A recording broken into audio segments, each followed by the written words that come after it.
Hello my dear students, in this lecture we are going to see one previous year GATE numerical. This question was asked in GATE 2016 for 2 marks in set 1. Basically this question is asked to find thermal boundary layer thickness, which is one of the topic of convection.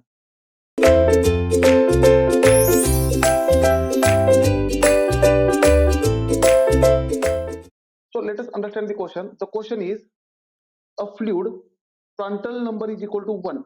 Now for a fluid Prandtl number is given 1.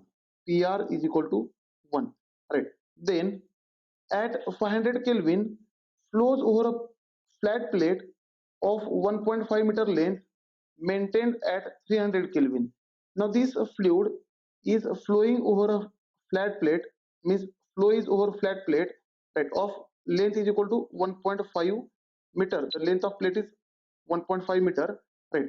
And my dear students, for this fluid temperature T infinity is surrounding fluid temperature is nothing but 500 Kelvin, and temperature of this plate, that is wall temperature, is given 300 Kelvin, right. Then the velocity of the fluid is 10 meter per second. Now this flowing velocity of fluid V is nothing but 10 meter per second. Then assuming kinematic viscosity nu is equal to 30 into 10 to the power minus 6 meter square per second. Now this kinematic viscosity, which is nothing but dynamic viscosity divided by mass density, is equal to 30 into 10 to the power minus 6 meter square per second is given. Then the thermal boundary layer thickness in mm at 0.5 meter from the leading edge is, right. Now they are asking what is thermal boundary layer delta T in mm, right, when x is equal to 0.5 meter from the leading edge. Now my dear students, here this edge, this end is called leading edge, this end is called leading edge, and this end is called trailing edge, right. This is trailing edge, and at leading edge x is equal to 0, and at trailing edge x is equal to L, right. Now let us consider this plate. Let us say this is the plate, right. Here x is equal to 0 is called leading edge, and x is equal to L is called trailing edge, right. Over this plate there will be a thermal boundary layer like this. Let us say this is the thermal boundary layer, right. And my dear students, here x is equal to 0 is called leading edge, right, and x is equal to L is called trailing edge. Leading edge means from leading edge the thermal boundary layer will form, and they are asking whenever x is equal to 0.5, then what is the thermal boundary layer thickness del T. This del T we have to find in mm, right. So let us understand this. My dear students, this thermal boundary layer thickness and hydrodynamic boundary layer thickness are related with the help of Prandtl number. That is hydrodynamic boundary layer thickness del divided by thermal boundary layer thickness del T is equal to Prandtl number power 1 by 3. And in question they have given Prandtl number is equal to 1. Therefore is equal to 1 power 1 by 3 is equal to 1.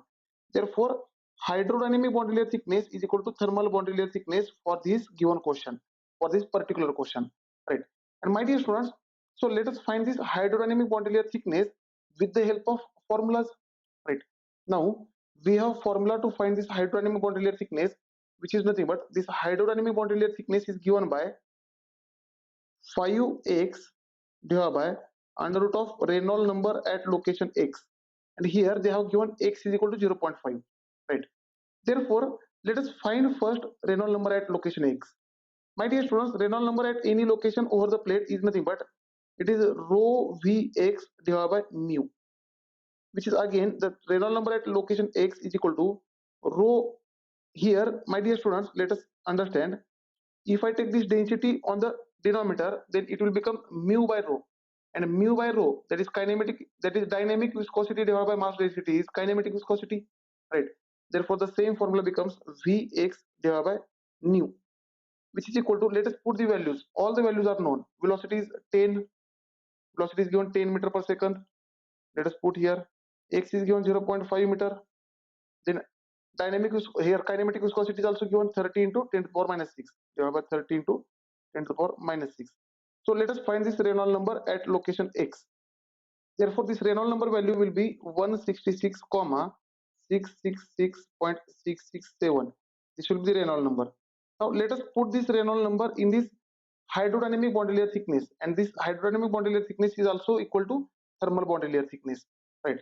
So my dear students, let us put the value, right, and x is nothing but 0.5. Therefore, here we will get, let us find this, del is equal to 5x divided by under root of Reynolds number at location x, which is equal to 5 into x is 0.5 divided by under root of Reynolds number is 166, 666.667, right? So let us find this. If I solve this, I will get answer 6.1237 into 10 to the power minus 3, because this answer will be in meter. My dear students, this answer is in meter, but they are asking in mm. This is not your final answer. We have to find in mm. Therefore, your del will be equal to 6.1237 mm, which is nothing but thermal bond layer thickness also. So my dear students, here your answer is, for thermal bond layer thickness, answer is 6.1237, right? Now my dear students, generally you might have heard that this hydrodynamic bond layer thickness delta is equal to 4.64x divided by under root of Rex. Some author use this formula also, and some author use this formula also, right? Both formulas are approximate. Now let us say in exam, if you use this formula and if you find answer, then answer will be somewhat near about 6, and with this formula also the answer will be near about 6. But my dear students, don't worry about that. If you use any formula and if you find answer, the answer will be always in accepted or tolerance limit, because always for the fill in the blanks there is a some tolerance limit. Let us say for this question, I don't know exact tolerance limit for this question, but for example I am saying, for this question if you write 6 to 6.2, any answer between 6 to 6.2 is always correct. So, such like tolerance will they will provide you, right? So use any formula. If you are comfortable, or if you have remembered this, then let us use this. Or if you are comfortable with this, or if you have used this or remembered this, use this. Don't worry about that. Thank you, dear students. In next lecture we will see one more numerical on this topic which was asked in previous year GATE examination.